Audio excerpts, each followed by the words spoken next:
All right, I want to start off by giving all honor and glory to Yahweh, Bahashem, Yahushai, Bahashem, Rakakwadash. Want to give double honors to the elders and apostles of Great Millstone for teaching us this truth. And I want to say shalom to the brothers and sisters that are in this truth. Shalom. Shalom. All right, man, we back with another lesson. And I'm titling this one, The Head of the Snake. All right, the head of the snake, which would be none other than the gutter rats that are possessing our land right now. All right, the JOOs. All right, biblically known as Amalek. Okay, that's the head of the snake. Okay, and we're gonna go a little bit into what they did after we came out of Egypt. Okay, and how the Lord is going to war with them from generation to generation. Okay, showing you that there's no repentance. Okay, showing you that there's no forgiveness on Amalek or Esau Edom. Okay, so we're gonna get into it, right? The head of the snake, man. And we're gonna start off, right? Because we're gonna show you that Amalek, right, is Esau. All right, and we're also gonna show you that Esau is still here, right? Because a lot of you Christians, especially like Vocab Malone, and we believe through the Spirit he might have been sent by them, or he is one of them. You know what I mean? An Amalekite. All right, that'll say that Esau Edom was done away with. Okay, they don't exist no more. All right, well, Esau Edom is the Arab. All right, too many excuses and a lot of running away from that name, understanding the judgment that is coming, right, to the so-called white man, especially Amalek. The JOOs, them fake-ish people. All right, so let's start with the book of Genesis. All right, chapter 36 and verse 1. There's the book of Genesis, chapter 36. Salakia. Let's go to verse 1. And verse 1. Now, these are the generations of Esau, who is Edom. You see that? So now these are the generations of Esau, who is Edom, okay? The generations, man. This is his lineage, okay? And we're going to get right to it, okay? We're going to jump down to the verse 16, okay? There's the book of Genesis, chapter 36, and verse 16. Duke Korah, Duke Gatam, and Duke Amalek. You see that? And Duke Amalek, okay? Showing you that Amalek is from the lineage of Esau, right? Which is Edom, the Edomites, right? These are the dukes that came of Eliphaz in the land of Edom. These were the sons of Adah. You see that? So, at the end of the day, this is that lineage, okay? Showing you that Amalek is Esau Edom, all right? And they try to run from that name. They're accusing the Palestinians of being Esau, telling them, saying that the Lord commanded, all right, for Saul to utterly destroy them, and they're going to fulfill that prophecy, whatnot, okay? Anything to run from that name, okay? But showing you that Amalek is Esau Edom, okay? And we're going to show you also, all right, that Esau is still here. Okay, let's go to get 2nd Ezra, right, chapter 6 and verse 9. There's a book of 2nd Ezra, chapter 6 and verse 9.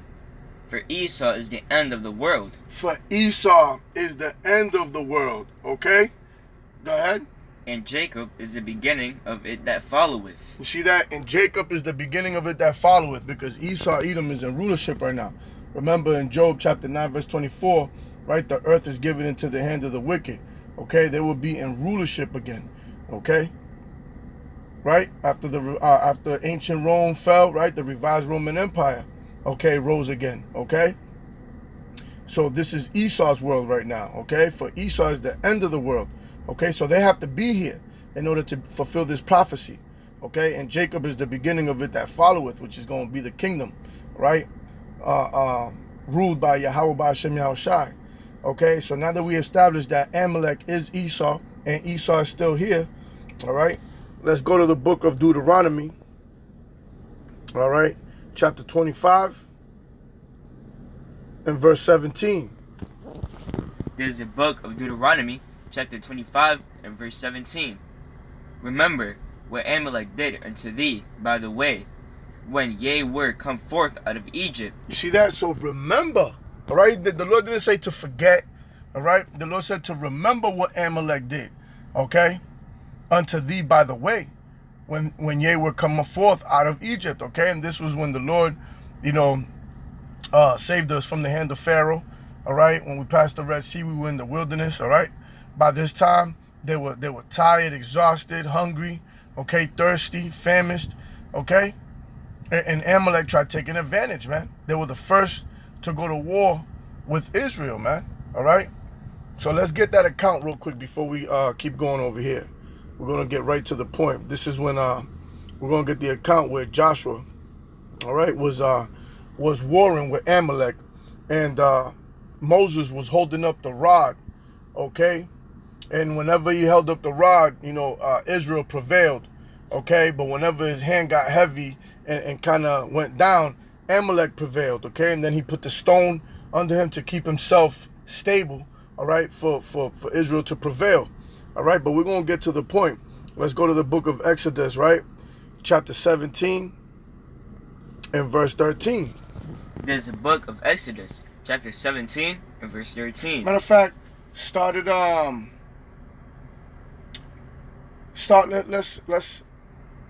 Let's start at 9. And Moses said unto Joshua, choose us out men, Salakia, and go out, fight with Amalek. Tomorrow I will stand on the top of the hill with the rod of Yahweh in mine hand. So Joshua did as Moses had said to him, and fought with Amalek. And Moses, Aaron, and Hur went up to the top of the hill. And it came to pass, when Moses held up his hand, that Israel prevailed, and when he let down his hand, Amalek prevailed. You see that? So Amalek prevailed, right? When his hand was getting weary, right? But Moses' hands were heavy, and they took a stone and put it under him, and he sat thereon.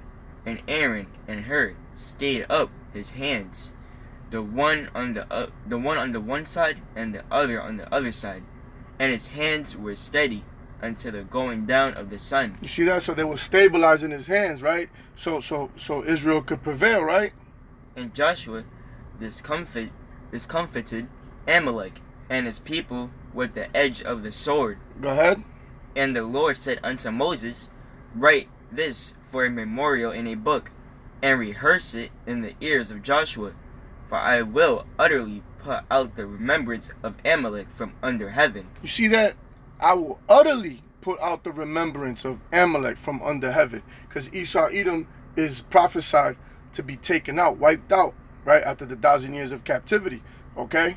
Go ahead. And Moses built an altar and called the name of it Jehovah Nissi. For he said, because the Lord hath sworn that the Lord will have war with Amalek from the generation to generation. See that? So the Lord swore, okay? The Lord swore, and the Lord's not going to break his oath, man, that he's going to have war with Amalek from generation to generation, man. Okay? And it's about to happen again. All right? Understand that. It's going to happen again. Right? So, let's go back. Because the final destruction is going to be, the destruction of America, aka Babylon, and he's going to also bring fire, right, to Israel, right, to get them out of there. Okay? So he's going to bring that destruction, and he's going to bring that war, right, for the last time. And then, like I said, they're going to be consumed after the 1,000 years of slavery, right? And another thing that if you look up in history, even in this captivity, Amalek, the so-called JOO, was the one that funded, right, the Atlantic slave trade. Okay, they were behind all of this, man. Okay, the mess that we in, and obviously it was ordained by the Lord. All right, but hey, there's always got to be a face, right, to build a case, and Amalek is him, right? And they were behind that, man. They funded the Atlantic slave trade, man. They're the ones who run, right, this current wicked world right now. Okay, so the Lord's gonna come back to swing his sword one more time, right, to cut the head of the snake. Okay, so let's go back to the book of Deuteronomy, chapter 25, right, and let's start at 17 again. There's the book of Deuteronomy, chapter 25 and verse 17. Remember what Amalek did unto thee by the way, when ye were come forth out of Egypt, how he met thee by the way, and smote the hindmost of thee, even all that were feeble behind thee, when thou wast faint and weary, and he feared not Yahweh. You see that? And he feared not Yahweh. No, to this day, they don't fear the Lord. And they were cowards, you see, because they were going after the feeble from behind when they were weak. Okay, and that's Esau's nature, man. He's just a coward. All right, he's done that with his military nowadays too. Okay, you see Esau nowadays, man. He's preying on the weak. Okay, but guess what? The Lord has built up all these armies now. Let the weak say I'm strong. Okay, they ain't no longer how you call that, investing, you know, in minerals and all these different products, right? They're investing in missiles, right? Guns, right? Recruiting soldiers, okay? Tanks, armory, all right? Because this is it, okay? The valley of Jehoshaphat, right? The valley of the Lord's judgment, okay? So, you know, these cowards, all right, are going to have to face their judgment whether they like it or not, okay? And they feared not the Lord, all right? Look at what's happening in the land over there. They say that they're the people, okay? But they got happy parades going on over there. You know, they're over here circumcising little boys, right, with their mouth, okay? Disgusting shit, man. Everything that they do is against the Lord's laws, right? Showing you that they don't fear the Lord, okay? Remember, we had this dude named Yuval Harari. I don't know if I'm mentioning it right. He said we no longer need the Lord. We can make it rain. He said we're gonna surpass the creation through AI. We're gonna surpass the creations of the God of the Bible. Okay? So up to this day they don't fear the Lord. And that's why the Lord is coming back, right? That's why the Lord said, remember Amalek, okay? Because he remembers Amalek. He's telling us to not forget as well. Not like our weak ass 2/3, right? That want everybody to be saved. When the Lord ain't saving them, the Lord's coming back for war. The Lord's gonna come back, right, to destroy them, right? But our people want to bring a corrupt doctrine, all right, to live in harmony with their enemy, man. Okay? Go ahead. Therefore it shall be, when the Lord thy power hath given thee rest from all thine enemies round about, in the land which the Lord thy power giveth thee for an inheritance to possess it, that thou shalt blot out the remembrance of Amalek from under heaven, thou shalt not forget it. You see that? So this is going to happen in its perfection after the 1,000 years, man. Okay? Because remember, the Lord had told Samuel to destroy, right, Amalek, beast, child, women, men, everything. Okay? But obviously the Lord is in control of all things, right? The hearts of the kings are in the Lord's hands, and he turns it whithersoever he wants, like as rivers, okay? Roughly paraphrasing, showing you that the Lord's in control, okay? And Saul didn't do it, okay? Saul didn't do it. Salaki, did I say Samuel? I'm not sure if I said Samuel, but if I did, forgive me. But it was Saul, you know? Saul was ordered to do it, and he didn't, man, okay? But it's going to come in its perfection in the kingdom, man. Obadiah chapter 1 and 18. Okay? They're going to be gathered up and burned, man. All right? So now, let's go to the book of Numbers, right? Let's go to the book of Numbers. All right? Chapter 24 and verse 15. Okay? And this is Balaam when he had that vision. Go ahead. There's the book of Numbers, chapter 24, verses 15. And he took up his parable and said, Balaam, the son of Beor, have said, and the man whose eyes are open have said, he have said, which heard the words of Yahweh. So Yahweh has put a vision in Balaam, right? To see what was going to happen, right? To Esau, Edom, and these nations, man. Okay? Go ahead. And knew the knowledge of the Most High, which saw the vision of the Almighty, falling into a trance, but having his eyes open. I shall see him, but not now. I shall behold him, but not nigh. There shall there shall come, Salakia, a star out of Jacob, and a scepter. And a scepter. So that's Yahushai. Okay? That's that star and that scepter, man. Right? Power, rulership. Go ahead. Shall rise out of Israel, and shall smite the corners of Moab, and destroy all the children of Sheth. You see, because the Lord's coming back to destroy these nations. Okay? Remember, he said that he's coming back with many crowns.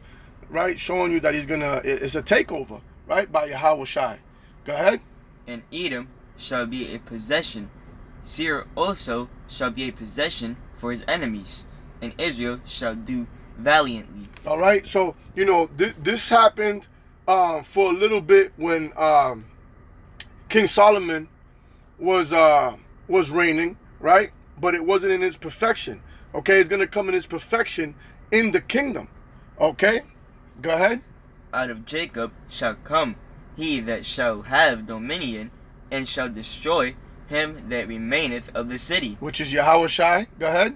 And when he looked on Amalek, he took up his parable, and said, Amalek was the first of the nations. Amalek was the first of the nations, because first off, they were the first to be at war with us, okay? And secondly, because they're the head tribe, right? They're the ones running everything, okay? Right now. Go ahead. But his latter end shall be that he perish forever. You see that? As we said, right? In Obadiah chapter 1, verse 15. Matter of fact, before we continue, let's get that. Right? Obadiah 1 and 15. Okay. Salakia, 1 and 10. 1 and 10. There's a book of Obadiah, chapter 1 and verse 10. For thy violence against thy brother Jacob, shame shall cover thee, and thou shalt be cut off forever. You see that? And thou shalt be cut off forever. This prophecy is only mentioned towards Esau Edom, man. Okay? You're going to perish forever. All right? That's going to be your latter end. And that's what Balaam saw. Right? That was that vision, the prophecy. Okay? And it's going to come to pass. Right? And this is why we patiently waiting. Okay? This is what we're patiently waiting for. Those that kill it with the sword must be killed with the sword. Right? This is the faith and the patience of the saints. And the saints of the Israelites that are waiting. Right? For the Redeemer to come. Right? And exact vengeance upon Esau, Edom, and these other nations. Okay?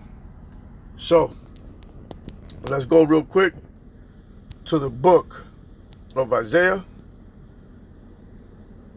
Chapter 63. Well, let's start at verse 1.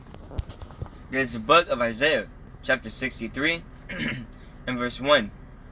Who is this that cometh from Edom, with bad garments from Basra? This that is glorious in his apparel. See, so who cometh from Edom, okay? Esau, Edom, man, the so-called white man. And we know Amalek, the head tribe, is part of Esau's nation. Go ahead. Traveling in the greatness of his strength. I that speak in righteousness, mighty to save. That's Yahushai. Go ahead. Wherefore art thou red in thine apparel, and thy garments like him that treadeth in the wine-fat. Go ahead. I have trodden the winepress alone, and of the people there was none with me. For I will tread them in mine anger. You see that? I will tread them in my anger. And trample them in my fury. And their blood shall be sprinkled upon my garments, and I will stain all my raiment. And that right there is just a allegorical speech, okay, of how much bloodshed there's going to be, okay? Because he's not going to really stain his garment, okay? It's just saying of how much bloodshed he's going to bring upon his enemy, Esau, Edom, okay? Specifically, okay? Go ahead. For the day of vengeance is in mine heart, and the year of my redeemed is come. You see that? So for the day of vengeance, okay? Because understand as well, Esau, Edom was the one that pierced him, right? And hung him, okay? So he's coming back for vengeance, man, okay? For Esau, Edom, especially Amalek, man, all right? They have defiled the land. They defiled his image, okay? They defiled the whole earth, okay? And the Lord said to remember Amalek, okay? Understand that Yahushua is the volume of the book, okay? Everything was written about him, okay? So when it says remember Amalek, what do you think Yahweh Shai is going to do? He going to remember Amalek, okay? That's why he's coming back to cut the head off the snake, man. All right? When you cut the head off the snake, the body falls. Okay? You can't start with the tail. It's going to regenerate, right? So you just cut, you give it this death blow, all right? You cut the head right off, right? And that's exactly what's going to happen. That's why the Lord said that he was going to have war. He swore to have war with Amalek from generation to generation, man. All right? What's the scripture say, right? Happy is he that sees the fall of his enemy. Okay? That's what we're waiting for. Okay? We're not like the 2/3 trying to invite them, right? To share our inheritance. Okay? We want payback. The Lord said he is a man of war. Okay? And we're coming with the same mind. All right? The elect is going to come with the same mind as Yahweh Ba'ashem Yahweh Shai. Okay? Here it is. He wants vengeance upon Esau, Edom, but you want to save them. Make that make sense? That now you're finding yourself fighting against the Lord. Okay? Because if you're trying to save Esau, Edom, and the Lord's coming back to destroy them, hey, guess what, man? You're going to get caught up in the crossfire. Okay? Literally. You're going to get caught up in that crossfire because there's not going to be no room for you reprobates in those chariots, right? When the elect is getting beamed up, right? There ain't no space for you, okay? You rejected the Lord. What do you think the Lord's going to do to you? He's going to reject you, okay? Nothing new under the sun, right? So let's close this out with the book of Jeremiah, right? Chapter 50. And I believe it's in verse 45, chapter 50 and verse 45. There's a book of Jeremiah, chapter 5, chapter 50, Salakia, and verse 45. Therefore, hear ye the counsel of the Lord that he hath taken against Babylon. See that? The Lord has taken a counsel against Babylon, okay? When you talk about against, that don't mean you're with them. All right? If you're against something, that means you at odds with them, okay? Go ahead. And his purposes that he hath purposed against the land of the Chaldeans. Surely the least of the flock shall draw them out. And the least of the flock is Amalek, right? The fake JOO's over there, okay? It's going to draw them out to what? To World War III, all right? And we see what's going on right now, okay? Things are happening, all right? And yeah, things might get quiet. Things might rise again, okay? But it's going to happen. Okay? Surely he shall make their habitation desolate with them. You see that? So he's going to make their habitation, okay, desolate with them, okay? Why? Because the Lord's going to destroy America the Great, okay? America the fake great, because ain't nothing great about this place, all right? And he's gonna destroy those that are in our land, right? Over there in Israel, man, okay? Showing you that the Lord is going to war with Amalek from generation to generation until the Lord comes back, all right? Until he's established on the throne, okay? And then the nations are not going to learn war anymore, as it says in Isaiah chapter 2, okay? By that time, Esau, Edom is going to meet their fate, right? Rounded up in that great barbecue, right? After the 1,000 years, okay? So while we understand that the Lord's coming back to destroy Esau, Edom, okay, and he's going to war with Amalek from generation to generation, okay, the people he's going to have indignation with forever, okay, righteous anger, all right, you 2/3 Christians, right, you non-believers, you weak-ass punks, all right, could keep trying to save the so-called white man, all right, and you're going to find out that all that was in vain, okay, you're going to find yourself on the wrong side of a horror show when Yahweh Shai comes back to wage war, all right, against his enemy, Esau, Edom, especially Amalek, okay? The head of the snake. So, Lord willing, this was edifying. And with that, we're going to give all honor and glory to Yahweh, Bahashem, Yahweh Shai, Bahashem, Nakakwadash. I want to give double honors to the elders and apostles of Great Millstone for teaching us this truth. And I want to say shalom to the brothers and sisters that are in this truth. Shalom. Shalom. Abba Baba. Abba. Kwam Yasharala. Shalom. Shalom. Shalom.